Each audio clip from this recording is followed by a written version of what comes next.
Hai Tribuners, bersama saya Muhammad Yon Rinaldi. Kali ini saya akan mengajak kalian untuk melihat perjuangan suku anak dalam mencari pendidikan di kota Jambi. Tetap bersama saya di tribunjambi.com.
Ya, assalamualaikum warahmatullahi wabarakatuh Tribuner. Kembali lagi dengan saya Muhammad Yon Rinaldi. Kali ini saya sudah bersama istri Temenggung, suku anak dalam Desa Tujung Muaro Medak ya. Ya, benar. Ya, dengan Ci Aya ya. Oh, Ci Aya. Ci Aya. Ci Aya ini adalah istri dari Temenggung, suku anak dalam di sini dengan Pak Johan ya, Ci ya. Pak Johari. Pak Jauhari Tribuner. Nah, Ci, ini kan anak-anak suku anak dalam di bawah kepemimpinan suami Ci ini kan banyak yang menempuh pendidikan di kota. Itu kan luar biasa sekali, Ci. Ya, amin. Nah, apa sih yang menjadi harapan Ci untuk generasi muda suku anak dalam ini? Pokoknya Pak itu anakku yang penting dia ikutnya masuk sekolah selanjutnya lah. Supaya dia pintar. Iya. Pokoknya harapan kami itu anak-anak kami sampai sukses. Ada berapa, Ci? Anak-anak suku anak dalam sini yang sekolah, Ci? 6 orang. Ini sudah berapa generasi, Ci? Maksudnya ini yang pertama kali ya, Ci? Atau sudah yang kedua atau tiga yang sekolah di ini? Di Jambi? Iya, yang sekolah di Jambi. Yang mundur dua. Yang mundur dua ya. Bain sama Adi. Oke, Ci. Ci, anak-anak sekolah ini apakah ada pemerintah datang atau komunitas datang atau Ci sendiri yang meminta komunitas agar anak-anak sekolah? Pemerintah yang datang. Pemerintah yang datang dengan sehat itu ya. Iya, dengan sehat. Memang ada. Oh, berarti tidak diminta ya, Ci ya? Tidak. Memang ada pembinaan dari komunitas sehat gitu ya. Harapan ini tanggapan Ci dengan hadirnya mereka ke sini apa, Ci? Gina. Apa yang Ci rasakan di saat mereka? Bukan main, dirasa bahagianya bukan main. Oh, senang lah, Ci ya. Senang pokoknya. Kami dikunjung orang terus, kami senang. Masya Allah. Bisa ketemu ya, Ci ya. Oke. Ini lebih senang malahan. Oh iya, Ci.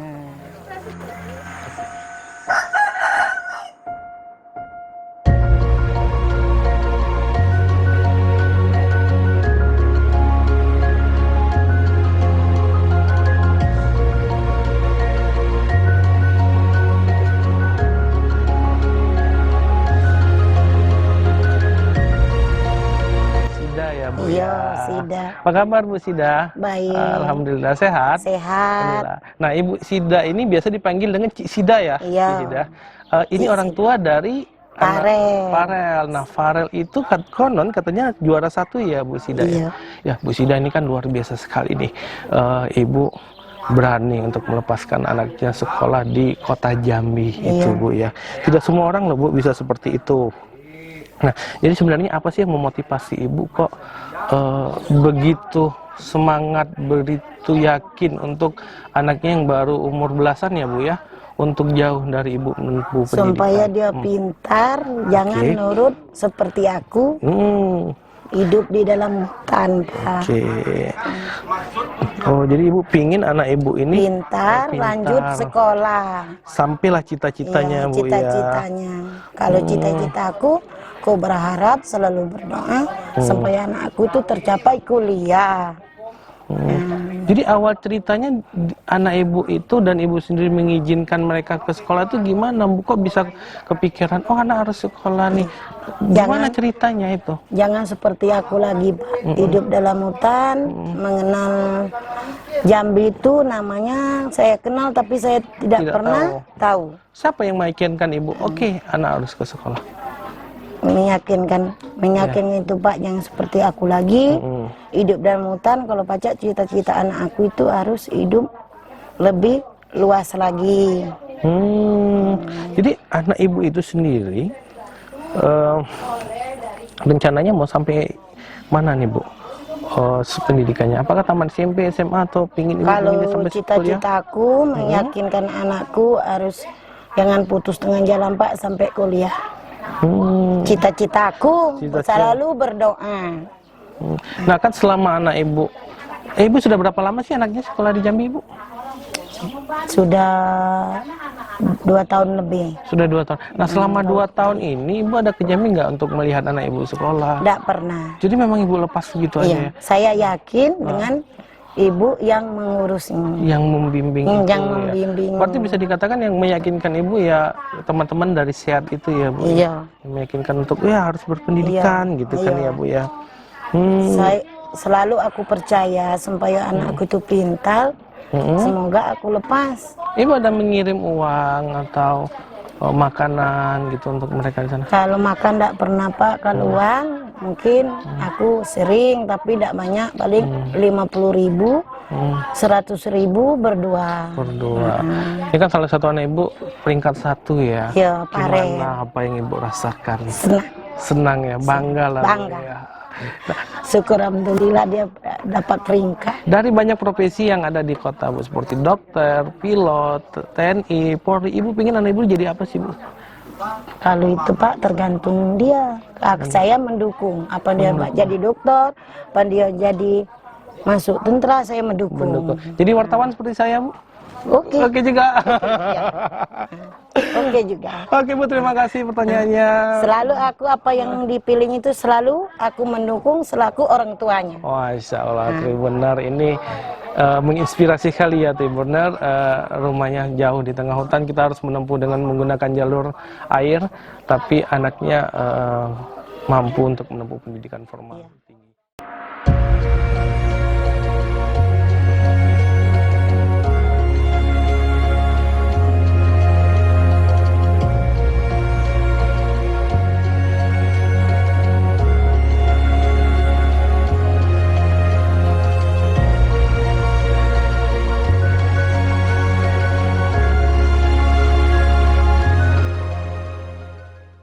Kali ini saya bersama Farel, jadi ini pemuda suku anak dalam yang menempuh pendidikan jauh sekali Tribuner dari tempat tinggal dia yang di dalam hutan yang harus menempuh sungai, dan dia menempuh pendidikan di kota Jambi. Farel, apa kabar? Alhamdulillah baik. So, abang mau nanya sedikit nih, Rel. Ya. Nah, jadi apa sih sebenarnya yang memotivasi Farel untuk sekolah jauh-jauh ke Jambi? Memotivasikan Iya, betul Rel. untuk pintar, membanggakan orang tua, mengejar cita-cita, itu. Apa sih cita-cita Farel? Menjadi tentara. Wah, tentara ya? Kalau tentara, dokter. Dokter. Jadi untuk mencapai cita-cita itu apa yang Farel lakukan sekarang? Bersekolah. Sekolah. Mau sampai mana Farel sekolah? Sampai tamat Om. Sampai tamat. Mau melanjutkan SMA? Insya Allah Kuliah lanjut. mau? Mau. Insya Allah. Om dengar juga Farel katanya juara kelas ya? Iya Om. Wah, itu gimana cara belajarnya Farel? Belajarnya Om ya kayak mana ya? Belajarnya itu ya diperhatikan soal-soalnya. Oh gitu. Cari di buku. Ya itu kalau memang tepat belajarannya, memang tepat jawabannya ya jawab itu kayak gitu. Farel ini kan juara kelas nih. Artinya kan Farel menjadi contoh untuk kawan-kawan Farel di sini. Iya. Jadi mimpi apa yang Farel punya agar kawan-kawan bisa ikut Farel sekolah? Ada nggak keinginan seperti itu? Ada Om. Ada ya. Apa yang Farel lakukan? Ya untuk belajar yang pintar biar dia kan bisa ngikut seperti aku kan Om kayak gitu. Tapi kalau dia mau sih Om. Kalau dia mau ya Farel ya. Udah maksa juga kan.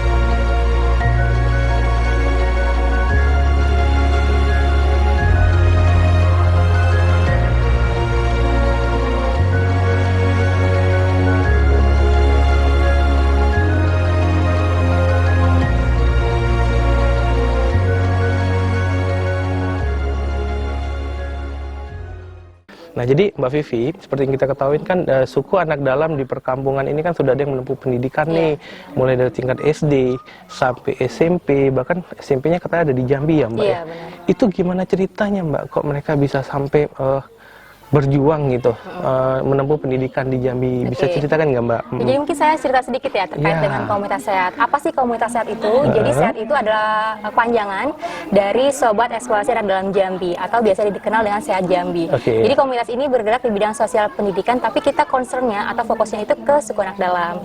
Jadi apa yang kita lakukan itu kita fokusnya terhadap baca tulis hitung terhadap anak-anak suku anak dalam. Karena kita tahu ya, suku anak dalam terlebih kita punya banyak isu, dengar isu kalau misalnya suku anak dalam ini sering ditipu sama oknum-oknum yang tidak bertanggung jawab untuk diambil lahannya, tempat tinggalnya, terlebih hutan itu adalah sumber kehidupannya mereka, tempat hidupnya, tempat cari makan sampai tempat meninggalnya di situ. Jadi miris ya kalau misalnya kita mendengar banyak isu-isu yang berkaitan dengan perubahan lahan dengan oknum-oknum yang itu bisa mengakibatkan mereka nggak bisa punya tempat tinggal seperti itu.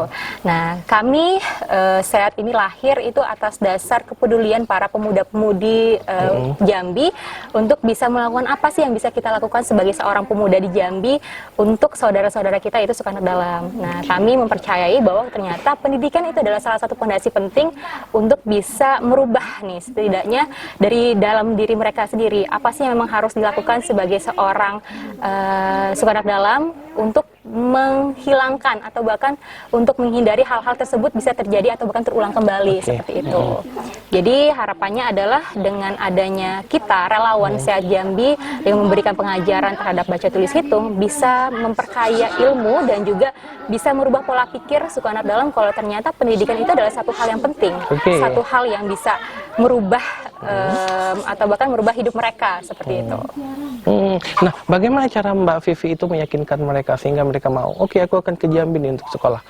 Pastinya tidak dalam waktu yang singkat pastinya. Jadi yang pertama adalah pendekatan terhadap orang tua dulu. Bagaimana kita cara mendekatkan dengan orang tua untuk mempercayai kita sebagai relawan untuk bisa mengajak anak-anak mereka atau bahkan mengajari anak-anak mereka. Karena kan kita sasarannya itu adalah anak-anak suku anak dalam untuk mengajari baca tulis hitung dan pembiasaan-pembiasaan lainnya.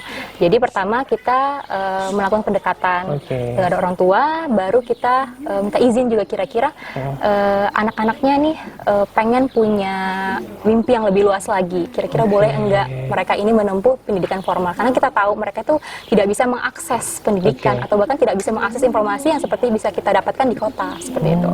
Ini ada berapa banyak anak suku anak dalam yang menempuh pendidikan? Jadi sebenarnya kalau untuk di Desa Muaromeda sendiri ini ada kita namanya program sekolah apung. Jadi mereka itu nggak sekolah formal atau bukan SD seperti biasanya, mereka sekolah informal di sekolah apung. Jadi emang ada kita relawan yang mengajari mereka. Ada yang namanya kelas bulan, kelas bintang, itu tergantung dengan usia dan juga mereka kesanggupan mereka untuk belajar seperti itu. Ketika memang anak-anak ini dirasa mampu, kita ikutkan paket ujian paket A, dan setelah ujian paket A hasilnya bagus, kita ajak mereka untuk bersekolah formal tingkat SLTP di Jambi. Nah, untuk SLTP itu ada berapa siswa, Mbak? Kalau saat ini ada 7 orang siswa, dan alhamdulillah tahun ini juga udah ada 2 orang anak yang kita ujiankan paket A lagi.